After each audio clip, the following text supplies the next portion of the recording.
ಎಲ್ಲರಿಗೂ ನಮಸ್ಕಾರ.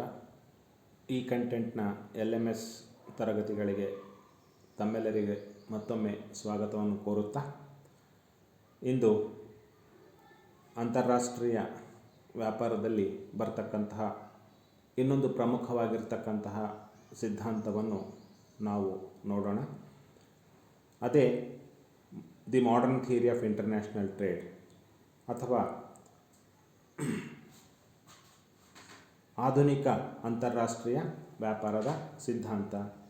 ಇದಕ್ಕೆ ಬೇರೆ ಬೇರೆ ಹೆಸರುಗಳು ಕೂಡ ಇವೆ. ಫ್ಯಾಕ್ಟರ್ ಎಂಡೋಮೆಂಟ್ ಥಿಯರಿ ಅಥವಾ ಉತ್ಪಾದನಾಂಗ ಸಂಪನ್ನ ಸಿದ್ಧಾಂತ ಅಂತ, general equilibrium theory of value, ಸಾರ್ವತ್ರಿಕ ಸಮತೋಲನ ಮೌಲ್ಯ ಸಿದ್ಧಾಂತ ಅಂತ ಕೂಡ ಕರೀತಾರೆ. Inter regional and international trade, ಅಂತರ್ ಪ್ರಾದೇಶಿಕ ಮತ್ತು ಅಂತಾರಾಷ್ಟ್ರೀಯ ಸಿದ್ಧಾಂತ ಅಂತ ಕೂಡ ಕರೀತಾರೆ. ಈಗಂತರೂ ನಾ ಹೇಳಿದ ಹಾಗೆ modern theory of international trade ಅಂತಲೂ ಅನ್ಬೋದು.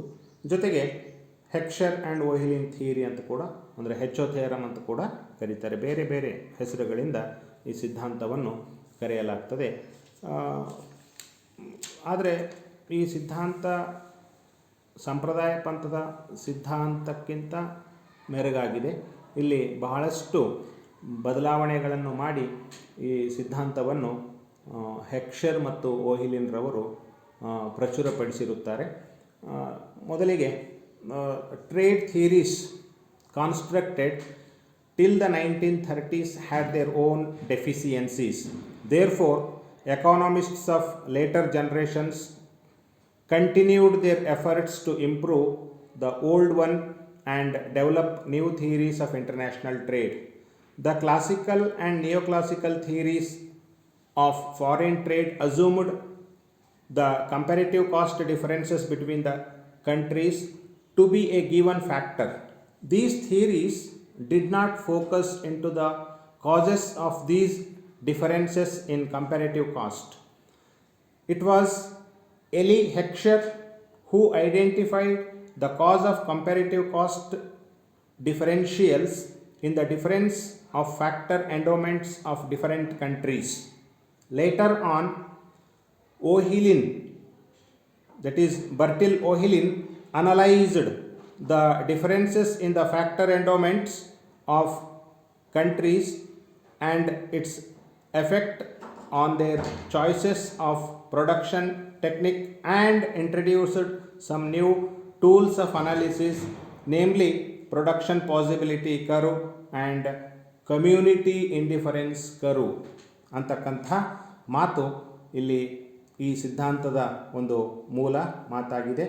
ಸಂಪ್ರದಾಯ ಪಂಥದ ಆರ್ಥಿಕ ತಜ್ಞರು ರೂಪಿಸಿದ ಸಿದ್ಧಾಂತದಲ್ಲಿ ಆಂತರಿಕ ಹಾಗೂ ಅಂತಾರಾಷ್ಟ್ರೀಯ ವ್ಯಾಪಾರಗಳ ನಡುವೆ ಮೂಲಭೂತ ವ್ಯತ್ಯಾಸಗಳಿರುವುದರಿಂದ ಅಂತಾರಾಷ್ಟ್ರೀಯ ವ್ಯಾಪಾರವನ್ನು ವಿವರಿಸಲು ಪ್ರತ್ಯೇಕವಾಗಿರ್ತಕ್ಕಂಥ ಸಿದ್ಧಾಂತದ ಅವಶ್ಯಕತೆ ಇದೆ ಎಂದು ಅವರು ಪ್ರತಿಪಾದಿಸಿದರು. ಆದ್ದರಿಂದ ಸಾಪೇಕ್ಷ ವೆಚ್ಚದ ಸಿದ್ಧಾಂತಕ್ಕೆ ಬದಲಾಗಿ ಅಂತಾರಾಷ್ಟ್ರೀಯ ವ್ಯಾಪಾರ ಕುರಿತು ಹೆಚ್ಚು ಸಮಂಜಸವಾದ ಸಿದ್ಧಾಂತವೊಂದನ್ನು ಮಂಡಿಸಲು ನಡೆಸಿದ ಪ್ರಯತ್ನವೇ ಉತ್ಪಾದನಾಂಗ ಸಂಪನ್ನತೆಯ ಸಿದ್ಧಾಂತವಾಗಿದೆ.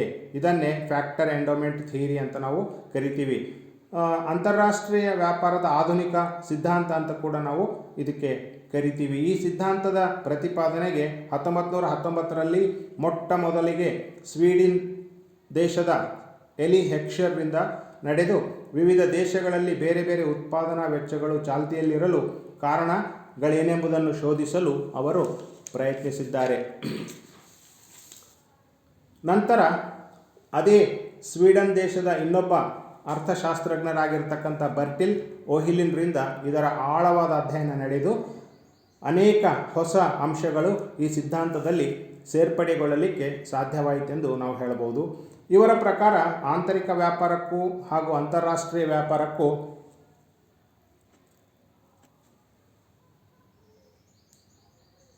ಯಾವ ವ್ಯತ್ಯಾಸಗಳಿರುವುದಿಲ್ಲ. ಆದ್ದರಿಂದ ಆಂತರಿಕ ವ್ಯಾಪಾರಕ್ಕೆ ಯಾವ ಸಿದ್ಧಾಂತಗಳನ್ನು ಬಳಸಲಾಗುತ್ತದೆಯೋ ಅಂತಾರಾಷ್ಟ್ರೀಯ ವ್ಯಾಪಾರಕ್ಕೂ ಸಹ ಅದೇ ಸಿದ್ಧಾಂತಗಳನ್ನು ಬಳಸಬಹುದು ಅಂತ ಇವರ ಒಂದು ಮಾತಾಗಿದೆ.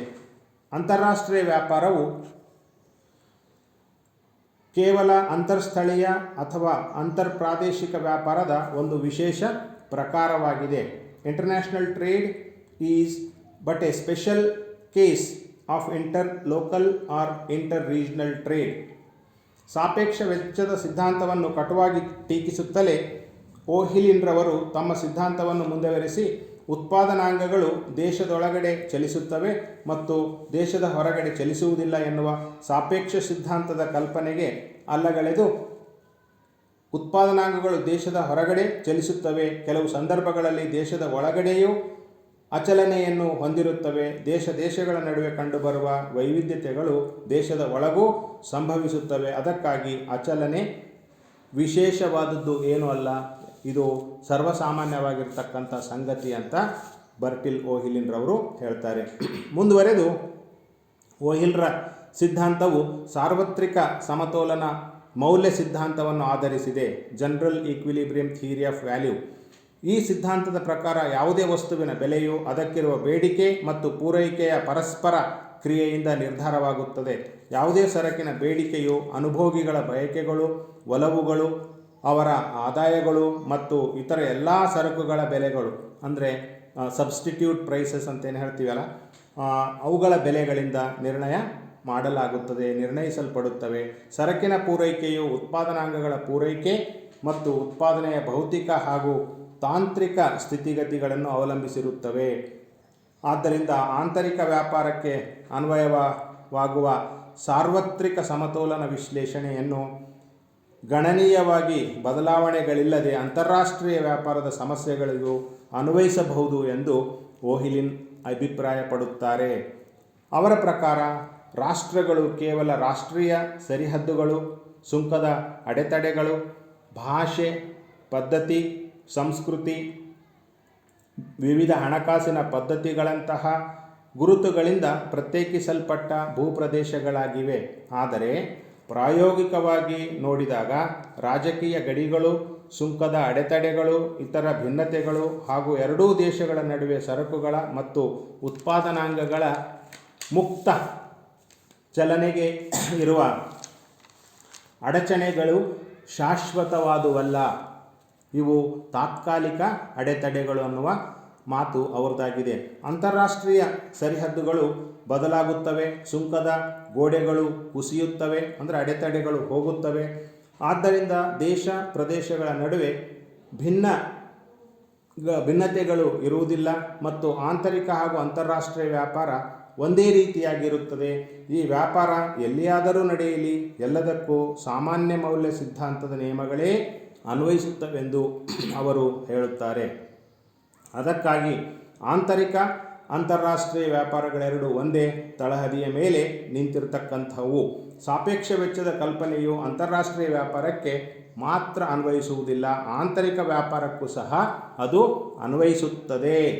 ವ್ಯಕ್ತಿಗಳ ನಡುವೆ, ಪ್ರದೇಶಗಳ ನಡುವೆ, ದೇಶಗಳ ನಡುವೆ ವಸ್ತುಗಳ ವಿನಿಮಯ ಏರ್ಪಡಲು ಸಾಪೇಕ್ಷ ಅನುಕೂಲತೆಯೇ ಕಾರಣ ಎನ್ನುತ್ತಾರೆ. ಒಬ್ಬ ವ್ಯಕ್ತಿ ಒಂದು ವೃತ್ತಿಗೆ ಸೀಮಿತವಾದ ಹಾಗೆ ದೇಶ ಪ್ರದೇಶಗಳು ಸಹ ಒಂದು ವಸ್ತುವಿನ ಉತ್ಪಾದನೆಯಲ್ಲಿ ತೊಡಗಿರ್ತವೆ.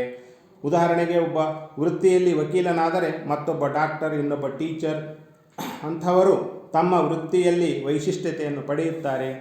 ಅವರು ಪರಸ್ಪರ ತಮಗೆ ಬೇಕಾದಂತಹ ಉತ್ಪನ್ನಗಳನ್ನು ಉತ್ಪಾದಿಸಿ ವಿನಿಮಯ ಮಾಡಿಕೊಳ್ತಾರೆ. ಅದೇ ರೀತಿಯಾಗಿ ಅಂತಾರಾಷ್ಟ್ರೀಯ ವ್ಯಾಪಾರ ಕೂಡ ಉಂಟಾಗ್ತದೆ ಅಂತಕ್ಕಂಥದ್ದು ಅವರ ಅಭಿಪ್ರಾಯ.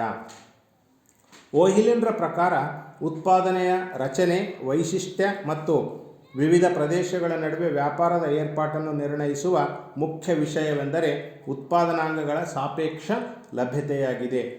ಅಂದರೆ labour and capital. Labour abundant countries produce more labor intensive goods and capital abundant countries produce more capital intensive goods ಅಥವಾ ಪ್ರಾಡಕ್ಟ್ಸ್ ಅಂತ ನಾವು ಹೇಳ್ಬೋದು. ಈ ಸಾಪೇಕ್ಷ ಲಭ್ಯತೆಯೇ ಉತ್ಪಾದನಾಂಗ ಸಂಪನ್ನತೆಯ ಸಿದ್ಧಾಂತದ ಸಾರವಾಗಿದೆ. ಊಹೆಗಳು. ಈ ಸಿದ್ಧಾಂತಕ್ಕೆ ಕೆಲವು ಊಹೆಗಳು ಇವೆ. ಮೊದಲನೇದಾಗಿ, ವಿದೇಶಿ ವ್ಯಾಪಾರದಲ್ಲಿ ಎರಡು ದೇಶಗಳಿರ್ತವೆ, 2 countries are there. ಇದು ಮೊದಲನೇ ಅಸಂಪ್ಷನ್. ಎರಡನೇ ಅಸಂಪ್ಷನ್, ಎರಡೂ ದೇಶಗಳ ಉತ್ಪಾದನಾಂಗಗಳ ಲಭ್ಯತೆಯಲ್ಲಿ ಭಿನ್ನತೆ ಇರುತ್ತದೆ. ಅಂದರೆ ಹೆಟರೋಜಿನಿಟಿ ಇನ್ ಫ್ಯಾಕ್ಟರ್ಸ್ ಆಫ್ ಪ್ರೊಡಕ್ಷನ್. ಅಂದರೆ ಇಲ್ಲಿ ಉತ್ಪಾದನಾಂಗಗಳ ಲಭ್ಯತೆಯಲ್ಲಿ ಉತ್ಪಾದನಾಂಗಗಳ ಪ್ರಸಾದನೆ ಮಾಡುವಲ್ಲಿ ಪ್ರಕೃತಿ ವಿಭಿನ್ನತೆಯನ್ನು ತೋರಿಸಿರ್ತದೆ ಅಂತಕ್ಕಂಥದ್ದು. ಮೂರನೇದು, ಬೇರೆ ಬೇರೆ ಉತ್ಪಾದನಾಂಗಗಳ ತಯಾರಿಗೆ ಬೇರೆ ಬೇರೆ ಉತ್ಪಾದನಾಂಗಗಳು ಬೇಕಾಗ್ತವೆ. ನಾಲ್ಕನೇದು, ಸಾಗಾಟ ವೆಚ್ಚವು ಗಣನೆಗೆ ಬರುತ್ತದೆ. In price determination transportation cost is considered. ನೋಡ್ರಿ, ಮೊದಲಿನ ಸಿದ್ಧಾಂತಗಳಲ್ಲಿ ಟ್ರಾನ್ಸ್ಪೋರ್ಟೇಷನ್ ಕಾಸ್ಟನ್ನು ಇಗ್ನೋರ್ ಮಾಡಿದರು. ಇಲ್ಲಿ ಹಿ ಹ್ಯಾಸ್ ಕನ್ಸಿಡರ್ಡ್. ಓಹಿಲಿನ ಸಿದ್ಧಾಂತದಲ್ಲಿ ಇದನ್ನು ನಾವು ನೋಡ್ತೀವಿ. ಐದನೇದು, ಉತ್ಪಾದನೆಯಲ್ಲಿ ಶ್ರಮ, ಬಂಡವಾಳ ಹಾಗೂ ಎಲ್ಲ ಸಂಪನ್ಮೂಲಗಳನ್ನು ಗಣನೆಗೆ ತೆಗೆದುಕೊಳ್ಳಲಾಗ್ತದೆ. ಅಲ್ಲಿ ಸಂಪ್ರದಾಯ ಪಂಥದ ಸಿದ್ಧಾಂತದಲ್ಲಿ ಉತ್ಪಾದನಾಂಗಗಳು ಕೇವಲ ಮೊದಲು 1, ಆನಂತರ ಹೆಬರ್ಲರಲ್ಲಿ 2, ಹೀಗಿಲ್ಲಿ ಅನೇಕ ಉತ್ಪಾದನಾಂಗಗಳನ್ನು ನಾವಿಲ್ಲಿ ಗಣನೆಗೆ ತೆಗೆದುಕೊಳ್ಳುವುದನ್ನು ನೋಡ್ತೀವಿ. ಆರನೇದ್ದು, ಉತ್ಪಾದನಾಂಗಗಳ ಬೆಲೆಯಲ್ಲಿನ ವ್ಯತ್ಯಾಸದಿಂದಾಗಿ ವಸ್ತುವಿನ ಬೆಲೆಯಲ್ಲಿ ವ್ಯತ್ಯಾಸವಿರುತ್ತದೆ. ಸಹಜವಾಗಿ ಉತ್ಪಾದನಾಂಗದ ಬೆಲೆ ಏರಿಕೆ ಆದರೆ ವಸ್ತುಗಳ ಬೆಲೆ ಕೂಡ ಹೆಚ್ಚಾಗ್ತದೆ, ಆ್ಯಂಡ್ ವೈಸ್ ವರ್ಸ. ಏಳನೇದ್ದು, perfect competition in both product and factor markets. ನೋಡಿರಿ, ಪರಿಪೂರ್ಣ ಪೈಪೋಟಿ ಇರ್ತದೆ ಅಂತಕ್ಕಂಥದ್ದು ಇವರು ಕೂಡ ನಂಬಿದ್ದಾರೆ, ತಮ್ಮ ಸಿದ್ಧಾಂತದಲ್ಲಿ ಊಹೆ ಮಾಡಿಕೊಂಡಿದ್ದಾರೆ. ಎಂಟನೇದಾಗಿ, ಎಲ್ಲ ದೇಶಗಳು ತಮ್ಮದೇ ಆದ ಹಣಕಾಸಿನ ವ್ಯವಸ್ಥೆ ಹೊಂದಿರುತ್ತವೆ. ಅಂದರೆ ಪ್ರತಿಯೊಂದು ದೇಶವು ತಮ್ಮದೇ ಆದಂತಹ ಒಂದು ಮಾನಿಟರಿ ಸ್ಟ್ಯಾಂಡರ್ಡನ್ನು ಹೊಂದಿರ್ತವೆ ಅಂತಕ್ಕಂಥದ್ದು ಇಲ್ಲಿ ನಾವು ತಿಳ್ಕೊಳ್ಬೇಕು. ಆಮೇಲೆ ಮುಕ್ತ ವ್ಯಾಪಾರ ಅಸ್ತಿತ್ವದಲ್ಲಿರುತ್ತದೆ. ಅಂದರೆ ಫ್ರೀ ಟ್ರೇಡ್ ಈಸ್ ಎಕ್ಸಿಸ್ಟೆಡ್. ಎಲ್ಲ ಏನು ಈ ದೇಶಗಳ ನಡುವೆ ಸರಳವಾಗಿ ಯಾವ ಅಡೆತಡೆಗಳಿಲ್ಲದೆ ಫ್ಯಾಕ್ಟರ್ಸು ಮತ್ತು ಸರಕುಗಳು ಸಲೀಸಾಗಿ ಏನಾಗ್ತವೆ, ಚಲನೆಗೆ ಒಳಪಟ್ಟಿರ್ತವೆ ಅಂತಕ್ಕಂಥದ್ದು. ಇದರ ಸಾರಾಂಶ, ತಿರುಳು ಏನು ಅಂತಂದರೆ, ಅಂತಾರಾಷ್ಟ್ರೀಯ ವ್ಯಾಪಾರಕ್ಕೆ ಕಾರಣವನ್ನು ಹುಡುಕಿದರೆ ಇಲ್ಲಿ ನಮ್ಗೆ ಗೊತ್ತಾಗ್ತಕ್ಕಂಥ ವಿಷಯ ಏನು ಅಂದರೆ, ವಿವಿಧ ಪ್ರದೇಶಗಳ ವಸ್ತುಗಳ ಬೆಲೆಯಲ್ಲಿನ ವ್ಯತ್ಯಾಸ. ಅಂದರೆ ಬೇರೆ ಬೇರೆ ಪ್ರದೇಶಗಳಲ್ಲಿನ ವಸ್ತುಗಳ ಬೆಲೆಯಲ್ಲಿನ ವ್ಯತ್ಯಾಸ ವಿದೇಶಿ ವ್ಯಾಪಾರಕ್ಕೆ ಕಾರಣ.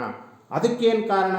ಇದಕ್ಕೆ ಕಾರಣ ಉತ್ಪಾದನಾಂಗಗಳ ಬೆಲೆಯಲ್ಲಿನ ವ್ಯತ್ಯಾಸ, ಅವುಗಳ ವಿತರಣೆ, ಸಂಪನ್ನತೆಯಲ್ಲಿನ ಅಂದರೆ ಫ್ಯಾಕ್ಟರ್ ಎಂಡೋಮೆಂಟ್ನ ವ್ಯತ್ಯಾಸದಿಂದಾಗಿ ವಿನಿಮಯ ದರದ ತುಲನಾತ್ಮಕ ವ್ಯತ್ಯಾಸಕ್ಕೆ ದಾರಿ ಸಿಗುತ್ತದೆ. ಇದರಿಂದಾಗಿ ಯಾವ ರಾಷ್ಟ್ರ ಯಾವ ವಸ್ತುವಿನ ಉತ್ಪಾದನೆಯಲ್ಲಿ ವೈಶಿಷ್ಟ್ಯತೆ ಸಾಧಿಸಬೇಕೆನ್ನುವುದು ಗೊತ್ತಾಗುತ್ತದೆ ಮತ್ತು ವಿನಿಮಯ ದರ ಹಾಗೂ ಅಂತಾರಾಷ್ಟ್ರೀಯ ವ್ಯಾಪಾರದ ಮೌಲ್ಯಗಳು ಆ ದೇಶಗಳ ಪರಸ್ಪರ ಬೇಡಿಕೆ ಮೂಲಕ ನಿರ್ಧಾರಗೊಳ್ಳುತ್ತವೆ ಅಂತಕ್ಕಂಥದ್ದು ಈ ಸಿದ್ಧಾಂತದ ಏನು ತಿರುಳು ಅಥವಾ ಸಾರಾಂಶವಾಗಿರ್ತಕ್ಕಂಥದ್ದನ್ನು ನಾವಿಲ್ಲಿ ನೋಡ್ತೀವಿ. ಮುಂದುವರೆದು ಇನ್ನು ಟೀಕೆಗಳನ್ನು ನಾವಿಲ್ಲಿ ನೋಡ್ತೀವಿ. ಈ ಸಿದ್ಧಾಂತಕ್ಕೆ ತನ್ನದೇ ಆದಂಥ ಕೆಲವು ಟೀಕೆಗಳು ಇವೆ. ಆ ಟೀಕೆಗಳು ಏನು ಅನ್ನುವುದನ್ನು ನಾವೀಗ ಒಂದೊಂದಾಗಿ ನೋಡೋಣ. ಇದು ಒಂದು ಸುಧಾರಿಸಿದ ಸಿದ್ಧಾಂತ. ನಿಜವಾಗಿ ಹೇಳುವುದಾದರೆ ಈ ಸಿದ್ಧಾಂತ ಒಂದು ಸುಧಾರಣೆ ಕಂಡಿರ್ತಕ್ಕಂಥ ಸಿದ್ಧಾಂತವಾಗಿದೆ. ಇಲ್ಲಿ ಆ ಹಿಂದಿನ ಸಿದ್ಧಾಂತಗಳಿಗಿಂತಲೂ ಈ ಸಿದ್ಧಾಂತ ತನ್ನದೇ ಆದಂಥ ಒಂದು ಏನು ಸುಧಾರಣೆಯನ್ನು ಕಂಡುಕೊಂಡಿದೆ. ಯಾಕೆ ಅಂತಂದರೆ, ಮೊದಲನೇ ಒಂದು ಟೀಕೆ ಈ ಸಿದ್ಧಾಂತಕ್ಕೆ ಸಂಬಂಧಪಟ್ಟಿರುವ ಹಾಗೆ ಅವಾಸ್ತವಿಕ ಕಲ್ಪನೆಗಳ ಮೇಲೆ ಇದು ನೆಲೆಯೂರಿದೆ. ಇದು ಕೂಡ ಸಂಪ್ರದಾಯ ಸಿದ್ಧಾಂತದಂತಾಗಿದೆ ಅಂತಕ್ಕಂಥ ಟೀಕೆ ಇದೆ. ಎರಡನೇದ್ದು, ಆಂಶಿಕ ಸಮತೋಲನ, ಪಾರ್ಷಿಯಲ್ ಈಕ್ವಿಲಿಬ್ರಿಯಮ್ ಅಂತ ನಾವೇನು ಹೇಳ್ತೀವಲ್ಲ, ಅಂತಾರಾಷ್ಟ್ರೀಯ ವ್ಯಾಪಾರದ ಅಪೂರ್ಣ ಭಾಗ ಆಗಿದೆ ಅಂತಕ್ಕಂಥ ಟೀಕೆ ಕೂಡ ಇಲ್ಲಿ ನಮಗೆ ಗೊತ್ತಾಗ್ತದೆ. ನಂತರ ಉತ್ಪಾದನಾಂಗಗಳು ವಸ್ತುವಿನ ಬೆಲೆ ನಿರ್ಧರಿಸುತ್ತವೆ, ಆದರೆ ನಿಜ ಪ್ರಪಂಚದಲ್ಲಿ ವಸ್ತುವಿನ ಬೆಲೆ ನಿರ್ಧಾರ ಮಾಡಬೇಕಾದ್ರೆ ಬೇಡಿಕೆ ಮತ್ತು ಪೂರೈಕೆಗಳು ನಿರ್ಧರಿಸುತ್ತವೆ ಅಂತಕ್ಕಂಥದ್ದು ಇಲ್ಲಿ ಗೊತ್ತಾಗ್ತದೆ. ಆದರೆ ಇನ್ನೊಂದು ಮಾತು ಬರ್ತದೆ ನೋಡಿ, ನಿಜ ಪ್ರಪಂಚದಲ್ಲಿ ವಸ್ತುವಿನ ಬೇಡಿಕೆಯೇ ಉತ್ಪಾದನಾಂಗಗಳ ಬೆಲೆಯನ್ನು ನಿರ್ಧಾರ ಮಾಡ್ತವೆ ಅಂತಕ್ಕಂಥ ಮಾತು ನಾವು ಯಾವಾಗಲೂ ನೋಡಬೇಕಾಗ್ತದೆ, ತಿಳ್ಕೊಳ್ಬೇಕಾಗ್ತದೆ. ನಂತರ ಏಕರೂಪದ ಉತ್ಪಾದನಾಂಗಗಳಿದ್ದರೂ ವಿದೇಶಿ ವ್ಯಾಪಾರ ನಡೆಯುತ್ತದೆ ಅಂತಕ್ಕಂಥದ್ದು. ಬೇರೆ ಬೇರೆ ರೂಪದ ಉತ್ಪಾದನಾಂಗಗಳು ಬೇರೆ ಬೇರೆ ಪ್ರಮಾಣದ ಲಭ್ಯತೆ ಇದ್ದರೆ ಮಾತ್ರ ವಿದೇಶಿ ವ್ಯಾಪಾರ ಜರುಗ್ತದೆ ಅಂತ ಸಿದ್ಧಾಂತ ನಂಬುತ್ತದಲ್ಲ, ಹಾಗೇನಿಲ್ಲ. ಏಕರೂಪದ ಉತ್ಪಾದನಾಂಗಗಳು ಎರಡು ದೇಶಗಳಲ್ಲಿ ಅಥವಾ ಎಲ್ಲ ದೇಶಗಳಲ್ಲಿ ಲಭ್ಯವಿದ್ದಾಗ್ಯೂ ಸಹ ವ್ಯಾಪಾರ ಅಲ್ಲಿ ಸಾಧ್ಯಗೊಳ್ತದೆ ಅಂತಕ್ಕಂಥ ಟೀಕೆ ಇಲ್ಲಿ ನಮಗೆ ಗೊತ್ತಾಗ್ತದೆ. ಏಕೆಂದರೆ ಏಕರೂಪದ ಉತ್ಪಾದನಾಂಗಗಳನ್ನು ಬಳಸಿ ಉತ್ಪಾದಿಸಿದ ಉತ್ಪನ್ನಗಳಲ್ಲಿ ಸಾಕಷ್ಟು ವ್ಯತ್ಯಾಸಗಳಿವೆ.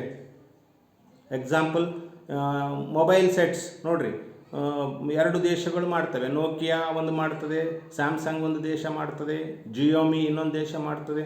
ಹೀಗೆ ಏಕರೂಪದ ಉತ್ಪಾದನಾಂಗಗಳಿದ್ದರೂ ಕೂಡ ಉತ್ಪನ್ನಗಳಲ್ಲಿನ ವ್ಯತ್ಯಾಸವನ್ನು ನಾವು ಕಾಣ್ತೀವಿ ಅಂತಕ್ಕಂಥವು ಇಲ್ಲಿ ನಾವು ನೋಡಬೇಕು.